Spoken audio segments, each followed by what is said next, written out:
ఇవాళ క్లాస్‌లో మనము హఫ్‌మన్ కోడింగ్ అంటే ఏంటో డిస్కస్ చేద్దాము. సో, ఇక్కడ మనకి హఫ్‌మన్ కోడింగ్ అనేది ఒక టెక్నిక్. ఎందుకు అంటే డేటాని కంప్రెస్ చేసి స్టోర్ చేసుకోవడానికి. సో, ఎప్పుడైతే మనం డేటాని కంప్రెస్ చేసినప్పుడు మనకేమవుతుంది? సైజ్ ఆఫ్ ఫైల్ అనేది రెడ్యూస్ అవుతుంది. సో, ఫైల్ సైజ్ అనేది రెడ్యూస్ చేసే టెక్నికే ఇది హఫ్‌మన్ కోడింగ్. సో, డేటాని కంప్రెస్ చేసినప్పుడు మనకి ఇన్ఫర్మేషన్ అనేది కూడా లాస్ అవ్వదు. సో, ఫస్ట్ ఏం చేద్దాము అంటే జనరల్ ప్రాసెస్ ఏంటి అనేది చూద్దాము. అండ్ హఫ్‌మన్ కోడింగ్ టెక్నిక్ ఏంటో చూద్దాము. సో, ఇక్కడ వచ్చేసి సమ్ రాండమ్ మెసేజ్ అని అనుకుందాము. సో, ఈ మెసేజ్ ని నేను స్టోర్ చేయాలి అనుకుంటున్నాను. సో, నార్మల్ గా స్టోర్ చేయాలి అంటే ఎలా చేస్తాము? సో, ఇప్పుడు నార్మల్ గా మన ఆల్ఫాబెట్స్ కి ఏముంటాయి? ఆస్కీ కోడ్స్ ఉంటాయి. సో, ఆ ఆస్కీ కోడ్స్ అనేటివి మళ్ళీ ఇంటర్నల్ గా బైనరీ బిట్స్ లాగా కన్వర్ట్ అవుతాయి. Zeros or ones. సో, దాని బేస్డ్ స్టోర్ అవుతాయి. ఫర్ ఎగ్జాంపుల్ ఇప్పుడు ఏ ఉంది అనుకుందాము. సో, ఏ కి ఆస్కీ కోడ్ ఏంటి? సమ్ 65. మళ్ళీ ఈ 65 ని ఇంటర్నల్ గా బైనరీ బిట్స్ లో కన్వర్ట్ అవుతుంది. సో, దాని బైనరీ బిట్స్ వచ్చేసి లైక్ సంథింగ్ ఇది. అంటే ఇక్కడ ఎన్ని బిట్స్ కావాలి మనకి ఈ ఏని స్టోర్ చేయడానికి? 8 బిట్స్ కావాలి. నెక్స్ట్ ఇప్పుడు బిని బిని అంటే సమ్ 66. నెక్స్ట్ సిని 67. అంటే ఒక పర్టికులర్ క్యారెక్టర్ ని నేను స్టోర్ చేయాలి అంటే ఈచ్ క్యారెక్టర్ అనేది ఆస్కీ కోడ్ ఫైండ్ అవుట్ చేసి ఆ ఆస్కీ కోడ్ ని మళ్ళీ బైనరీ బిట్స్ లో కన్వర్ట్ చేసి దాన్ని స్టోర్ చేసుకుంటున్నాము. అంటే అక్కడ మనకి 8 బిట్స్ ఆఫ్ డేటా మెమరీ అనేది మనకి కావాలి. లైక్ సైజ్ అనేది కావాలి. అంటే ఇప్పుడు మన మెసేజ్ లో ఎన్ని క్యారెక్టర్స్ ఉన్నాయి? సమ్ 20 క్యారెక్టర్స్ అనేటివి ఉన్నాయి. అంటే ఇప్పుడు ఈ 20 క్యారెక్టర్స్ లో ఈచ్ క్యారెక్టర్ కి ఎన్ని బిట్స్ కావాలి? 8 బిట్స్ కావాలి. సో, ఈ 20 క్యారెక్టర్స్ ని స్టోర్ చేయడానికి ఎన్ని బిట్స్ కావాలి? 20 into 8. So, 160 bits of memory అనేది మనకి కావాలి ఈ మెసేజ్ ని స్టోర్ చేయడానికి. సో, ఇక్కడ ఇలా స్టోర్ చేయకుండా సమ్ ఫిక్స్డ్ లెంత్ కోడ్ అనే ప్రాసెస్ యూజ్ చేసి ఈ సైజ్ ని ఇంకా ఎలా రెడ్యూస్ చేయొచ్చు అనేది చూద్దాం ఇప్పుడు. అంటే ఇప్పుడు మనము ఈ రిడక్షన్ ప్రాసెస్ లో ఫిక్స్డ్ కోడ్ సైజ్ అంటే ఇక్కడ మనము కోడ్ అనేది ఈ సేమ్ కోడ్ లోనే స్టోర్ చేయకుండా మనకి నచ్చిన కోడ్ అనేది మనము ఇవ్వచ్చు మన క్యారెక్టర్ ని. అంటే ఇప్పుడు ఫర్ ఎగ్జాంపుల్ ఎలా అనేది చూద్దాము. ఇప్పుడు క్యారెక్టర్ ఉంది, count or frequency, next code. So, ఎన్ని క్యారెక్టర్స్ ఉన్నాయి? ఇప్పుడు మన మెసేజ్ లో చూసుకుంటే నార్మల్ గా మనకున్న క్యారెక్టర్స్ ఏంటి? సమ్ బి, ఈ, ఏ, సి, డి. అంటే ఈ క్యారెక్టర్సే ఉన్నాయి బట్ ఎవ్రీ టైం ఇవి రిపీట్ అయ్యాయి. సో, రిపీట్ అయ్యి దీని సైజు 20 క్యారెక్టర్స్ అని అంటున్నాము. అంటే జనరల్ గా మన దగ్గర ఉన్న మెసేజ్ లో ఉన్న రిపీటెడ్ క్యారెక్టర్స్ ఏంటి? A, B, C, D, E. Only ఈ 5 క్యారెక్టర్సే ఉన్నాయి. Next count. సో, ఏ ఎన్ని టైమ్స్ రిపీట్ అవుతుంది? సో, 1, 2, 3, 4. ఓన్లీ 4 టైమ్స్ రిపీట్ అవుతుంది. Okay, 4. Next B 1, 2, 3, 4, 5, 6. So, 6 times repeat అవుతుంది. సో, 6. సి ఎన్ని టైమ్స్ రిపీట్ అవుతుంది? 1, 2, 3. సో, 3 టైమ్స్ సి రిపీట్ అవుతుంది. డి 1, 2. సో, 2 టైమ్స్ రిపీట్ అవుతుంది. ఈ ఎన్ని టైమ్స్ రిపీట్ అవుతుంది? 1, 2, 3, 4, 5. సో, 5 టైమ్స్ రిపీట్ అవుతుంది. సో, ఇక్కడ కౌంట్ చేసి చూద్దాము. సో, 6. So, 20 characters. సో, దీని ఫ్రీక్వెన్సీని ఎలా ఫైండ్ అవుట్ చేయొచ్చు? ఇప్పుడు 4/20, 6/20, 3/20, 2/20. అంటే ఇలా ఫైండ్ అవుట్ చేస్తే కూడా మనకి ఫ్రీక్వెన్సీ అనేది వస్తుంది. సో, ఇప్పుడు దీన్ని నేను కోడ్ స్పెసిఫిక్ కోడ్ గా ఎలా రిప్రజెంట్ చేయొచ్చు అంటే మనకి బైనరీ బిట్స్ ఉన్నాయి. అంటే ఇప్పుడు లైక్ 2 క్యారెక్టర్స్ ఉన్నాయి అనుకుందాం. ఇప్పుడు 0 ఉంది అండ్ నెక్స్ట్ 1 ఉంది. దీన్ని ఎన్ని వేస్ గా నేను రిప్రజెంట్ చేయొచ్చు?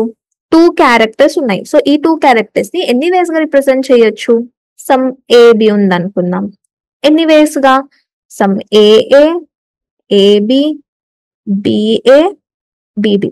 అంటే 2 క్యారెక్టర్స్ ఉన్నప్పుడు ఈ 2 క్యారెక్టర్స్ ని నేను 4 వేస్ గా రిప్రజెంట్ చేయొచ్చు. For example in case A B C ఉన్నాయి, సో 3 క్యారెక్టర్స్ ఉన్నాయి. సో 3 క్యారెక్టర్స్ ని నేను ఎన్ని వేస్ గా రిప్రజెంట్ చేయొచ్చు, లైక్ 2 power 3 దట్ ఈస్ 8. అంటే 8 వేస్ గా దీన్ని నేను రిప్రజెంట్ చేయొచ్చు. అంటే ఇప్పుడు మన దగ్గర ఉన్న క్యారెక్టర్స్ ఎన్ని, 1 2 3 4 5. సో 5 క్యారెక్టర్స్ ఉన్నాయి. సో ఇప్పుడు నేను దీంట్లో ఏది తీసుకోవచ్చు, దీన్ని తీసుకోలేము. సో 3 క్యారెక్టర్స్ వేది తీసుకున్నాము. సో ఇప్పుడు నేను దీన్ని ఏని సమ్ నార్మల్ గా నాకు నచ్చినట్టుగా దీన్ని నేను 000 గా రిప్రజెంట్ చేయాలి అనుకుంటున్నాను. బిని 001 గా రిప్రజెంట్ చేస్తా. సిని సమ్ 010, డి 010, నెక్స్ట్ ఈని 100. అంటే నాకు నచ్చిన కోడ్ ని నేను ఇక్కడ ఇస్తున్నాను అంతే. సో ఇప్పుడు నేను ఏని రిప్రజెంట్ చేయాలి అంటే ఇక్కడ నేను 000 అని మెన్షన్ చేస్తా. నెక్స్ట్ బిని రిప్రజెంట్ చేయాలి అంటే 001. సో అలా ఈచ్ క్యారెక్టర్ ని రిప్రజెంట్ చేయాలి అంటే ఈ కోడ్స్ ఫార్మాట్ ఉన్నాయి. సో ఇప్పుడు మనం ఏం చేసాము, ఇక్కడ ఈచ్ క్యారెక్టర్ కి 8 బిట్స్ ఏమి యూజ్ చేయకుండా మనకు నచ్చిన కోడ్ ని మనం ఇక్కడ ప్రెజెంట్ చేసాము. సో ఇక్కడ మనం ఏం చేసాము, సమ్ కోడ్స్ ఇచ్చాము. సో దీనికి మన మెమరీ అనేది ఎంత అవుతుంది, ఎంత యూజ్ అవుతుంది చూద్దాం. అంటే ఇప్పుడు ఇక్కడ ఎన్ని క్యారెక్టర్స్ ఉన్నాయి, 20 క్యారెక్టర్స్ ఉన్నాయి. సో ఈ 20 క్యారెక్టర్స్ కి ఎన్ని కోడ్స్, 3 కోడ్స్. అంటే 23 60 బిట్స్ అవుతుంది. Okay fine. అంటే ఇప్పుడు నేను ఈ మెసేజ్ ని ఎవరికన్నా ఇచ్చాను అంటే ఇన్ కేస్ ఇప్పుడు దీన్ని డీకోడ్ చెయ్యాలి అంటే ఇప్పుడు బిని ఎలా రిప్రజెంట్ చేశాడో ఆ క్లూ అనేది మనకి కావాలి, అవునా? అంటే బిని ఇప్పుడు నేను 00 అని ప్రెజెంట్ చేస్తున్నాను. అంటే ఇప్పుడు ఎవరికైతే నేను ఈ మెసేజ్ అనేది సెండ్ చేశానో అతను డీకోడ్ చేయాలి అన్నా ఈ కోడ్ అనేది అతనికి తెలిసి ఉండాలి. అంటే ఈ చార్ట్ ని కూడా నేను అతనికి సెండ్ చేయాలి అలాంగ్ విత్ దిస్ మెసేజ్. అంటే ఒక క్లూ లాగా సెండ్ చేయాలి. సో ఈ మెసేజ్ ని సెండ్ చేయడానికి నాకు కావాల్సింది 60 బిట్స్. మరి ఈ చార్ట్ ని సెండ్ చేయాలి అంటే ఎంత బిట్స్ ఆఫ్ సైజ్ కావాలి మనకి? ఇప్పుడు ఇది ఎంత, 5 క్యారెక్టర్స్. సో 5 క్యారెక్టర్స్ ని మాత్రం మనం ఒరిజినల్ గానే సెండ్ చేస్తాము. అంటే 8 బిట్స్ కావాలి ఈచ్ క్యారెక్టర్ కి. అంటే ఇక్కడ ఏంటి 40 బిట్స్, ఇది 40 బిట్స్. నెక్స్ట్ ఇవి అన్ని బిట్స్ 1 2 3. సో ఇక్కడ చూసుకుంటే 5 ఉన్నాయి. సో 5 క్యారెక్టర్స్ కి 3 బిట్స్. So 5 3s 15 bits. అంటే ఇక్కడ ఈ చార్ట్ ని టోటల్ గా క్యాల్కులేట్ చేసుకుంటే 40 + 15 అంటే 55 బిట్స్ అనేటివి మనకి కావాలి. అంటే ఈ చార్ట్ ని సెండ్ చేయడానికి 55 బిట్స్ అండ్ మెసేజ్ ని సెండ్ చేయడానికి 60. అంటే 60 + 55 అంటే ఎంత మనకి 115 బిట్స్ కావాలి. అంటే ఇక్కడ ప్రీవియస్ గా మనం క్యాల్కులేట్ చేసుకున్నప్పుడు మనకి ఎంత వచ్చింది, 20 × 8 160 బిట్స్ వచ్చాయి. అంటే మనకి మన నచ్చిన కోడ్ మనం ఇచ్చినప్పుడు మనకి సైజ్ అనేది ఏమైపోయింది, కంప్రెస్ అయిపోయింది, రెడ్యూస్ అయిపోయింది. సో ఇది మన fixed code, like fixed size code. So అదే హఫ్మన్ కోడింగ్ బేస్డ్ రిడక్షన్ ఏంటి, మరి ఆ టెక్నిక్ యూజ్ చేస్తే మనకి సైజ్ అనేది ఇంతకన్నా రెడ్యూస్ అవుతుందా అనేది చూద్దాం. సో ఇక్కడ హఫ్మన్ కోడింగ్ ప్రకారం అది మనకి వేరియబుల్ సైజ్ కోడ్. అంటే బేస్డ్ ఆన్ వేరియబుల్ మనం సమ్ కోడ్ ని ఇక్కడ ప్రొవైడ్ చేస్తాము. అంటే బేస్డ్ ఆన్ చార్ట్ కావచ్చు, బేస్డ్ ఆన్ ట్రీ కావచ్చు, చూద్దాము. సో ఈ హఫ్మన్ ఆల్గరిథం ప్రకారము ఇక్కడ ఎప్పుడైతే ఫ్రీక్వెంట్ గా ఒక క్యారెక్టర్ అనేది అక్కర్ అవుతుందో దానికి ఏం చేస్తాము, లెస్సర్ బైనరీ కోడ్ అనేది ఇస్తాము. ఏదైతే లెస్ ఫ్రీక్వెంట్లీ అంటే మోర్ ఫ్రీక్వెంట్లీ ఏదైతే అరైజ్ అవుతుందో దానికి లెస్సర్ బైనరీ కోడ్ అనేది ఇస్తాము. ఏదైతే లెస్ ఫ్రీక్వెంట్ గా అక్కర్ అవుతుందో దానికి లైక్ గ్రేటర్ బైనరీ కోడ్ అనేది ప్రొవైడ్ చేస్తాము. మరి ఇది ఎలా ప్రొవైడ్ చేయాలి అనేది చూద్దాము. సో ఇక్కడ వచ్చేసి హఫ్మన్ కోడింగ్ రూల్ ప్రకారం నేను ఇక్కడ ఒక చార్ట్ అనేది డ్రా చేశాను. సో ఇక్కడ character, count, code. So characters అయితే మనకి ఫ్రీక్వెంట్ గా అపియర్ అవుతున్నాయి. సో ఎన్ని టైమ్స్ అపియర్ అవుతున్నాయో దాని కౌంట్ అనేది ఇక్కడ మెన్షన్ చేసాము.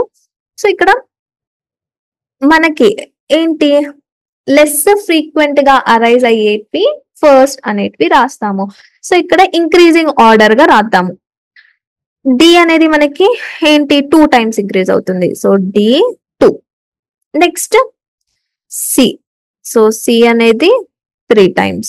Next వచ్చేసి 4. So A 4. Next E, that is 5. Next B వచ్చేసి 6. అంటే ఇలా ఇంక్రీజింగ్ ఆర్డర్ గా రాస్తున్నాము. అంటే D 2 times, C 3 times, A 4 times, E 5 times, B 6 times.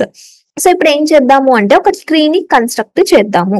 So ఇప్పుడు ఈ రెండింటిని యాడ్ చేద్దాము. సో D ని యాడ్ చేస్తున్నాను. అంటే 2 + 3 ఎంత అవుతుంది మనకి 5. సో ఏవన్నా 2 నోట్స్ తీసుకొని ఒక ట్రీని మనము కన్స్ట్రక్ట్ చేయొచ్చు. సో ఇది తీసుకొని దీన్ని జాయిన్ చేసన్నా కన్స్ట్రక్ట్ చేయొచ్చు. So no problem. సో ఇప్పుడు నేను దీన్ని కన్స్ట్రక్ట్ చేస్తున్నాను. సో దీన్ని అండ్ ఈ నోట్. సో 5 + 4 ఏమవుతుంది మనకి 9 అవుతుంది. అండ్ ఈ 2 నోట్స్ మిగిలిపోయాయి కాబట్టి ఈ 2 నోట్స్ ని అంటే ఇలాగే ట్రీ కన్స్ట్రక్ట్ చేయాలి అనే రూల్ అయితే ఏమీ లేదు. సో ఎలాగైనా కన్స్ట్రక్ట్ చేయొచ్చు. సో 5 + 6 ఏమవుతుంది 11 అవుతుంది. నెక్స్ట్ మిగిలిపోయింది ఏంటి 9 and 11. సో 9 + 11 ఏమవుతుంది మనకి 20 అవుతుంది. సో ఇది ఒక ట్రీ కన్స్ట్రక్ట్ అయ్యింది. సో ఇక్కడ లెఫ్ట్ సైడ్ ఫ్యామిలీ మెంబర్స్ కి 0ని అసైన్ చేస్తాము. So 0 0 0 0. Right side family members కి 1 అసైన్ చేస్తాము. సో 1 1 1 1. సో ఇక్కడ కోడ్ అనేది రాద్దాము. సో A ఉంది. సో ఇప్పుడు A కి కోడ్ ఏంటి starting from root node 0 1. So 0 1. B కి చూసుకుంటే 1 1. So 1 and 1. C ని చూసుకుంటే సో C అంటే 0 0 1. సో 0 0 1. D సో D చూసుకుంటే సో D కి ఎలా క్యాలిక్యులేట్ చేసుకోవచ్చు 0 0 0 0 0 0. E సో 1 and 0 అంటే starting from the root node to ఆ పర్టికులర్ నోడ్ చూసుకుంటున్నాం 1 0. సో ఈ 1 0. అండ్ ఇక్కడ కోడ్స్ చూసుకుంటే మనకి కొన్ని వేరియబుల్స్ కి ఏమో 2 బిట్స్ ఉన్నాయి, కొన్ని వేరియబుల్స్ కి ఏమో 3 బిట్స్ ఉన్నాయి. అంటే ఇక్కడ వేరియబుల్ సైజ్ కోడ్. సో ఇప్పుడు దీని సైజ్ ఎలా క్యాల్కులేట్ చేయాలి? సో చూడండి ఈ ఎడ్జెస్ త్రూ కూడా మనము క్యాల్కులేట్ చేయొచ్చు. అంటే ఇప్పుడు ఇక్కడ ఎన్ని ఎడ్జ్ ఇప్పుడు దీన్ని రీచ్ అవ్వడానికి ఎన్ని ఎడ్జెస్ ఉన్నాయి 1 2 3. సో 3 ఇంటూ D ఎన్ని టైమ్స్ రిపీట్ అవుతుంది 2 ప్లస్ నెక్స్ట్ C ని రీచ్ అవ్వాలి అంటే 1 2 3. సో 3 ఇంటూ 3 ప్లస్ A ని రీచ్ అవ్వాలి అంటే 1 2. So 2 into 4 plus 1 2 2 into 5 plus next 1 2 2 into 6 అంటే 6 ప్లస్ 9 ప్లస్ 8 ప్లస్ 10. సో ఏమవుతుంది నెక్స్ట్ 1 2 3 4 5 12 కూడా ఉంది. సో ఇదంతా మనం క్యాల్కులేట్ చేస్తే 45 బిట్స్ వస్తుంది. సో ఇలా ఏంటి మనకి ఈ ట్రీ సైజ్ అనేది క్యాల్కులేట్ చేసుకుంటే ఎంత వస్తుంది 45 బిట్స్ అనేది వస్తుంది. ఓకే, సో మెసేజ్ సెండ్ చేయాలి అంటే ఇప్పుడు మనం మెసేజ్ సెండ్ చేయాలి and at the same time tree ఉంటే ట్రీ, చార్ట్ ఉంటే చార్ట్, ఏదన్నా సెండ్ చేయాలి.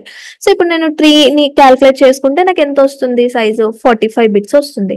మరి ఈ మెసేజ్ ని సెండ్ చేయాలి అంటే ఎంత కావాలి నాకు? సో ఈ మెసేజ్ వచ్చేసి 20. నెక్స్ట్ సో ఈ మెసేజ్ సెండ్ చేయాలి అంటే మనకి ఇక పర్టికులర్ గా B కి ఇన్ని వేరియబుల్స్ అని లేవు, E కి ఇన్ని వేరియబుల్స్ అని లేవు. సో బేస్డ్ ఆన్ వేరియబుల్స్ వస్తున్నాయి. సో ఇక్కడ మనము చార్ట్ ని సెండ్ చేద్దాము. సో ఇప్పుడు ఈ చార్ట్ ని మనము సెండ్ చేస్తే మనకు వచ్చే మెమరీ సైజ్ ఎంత ఇక్కడ?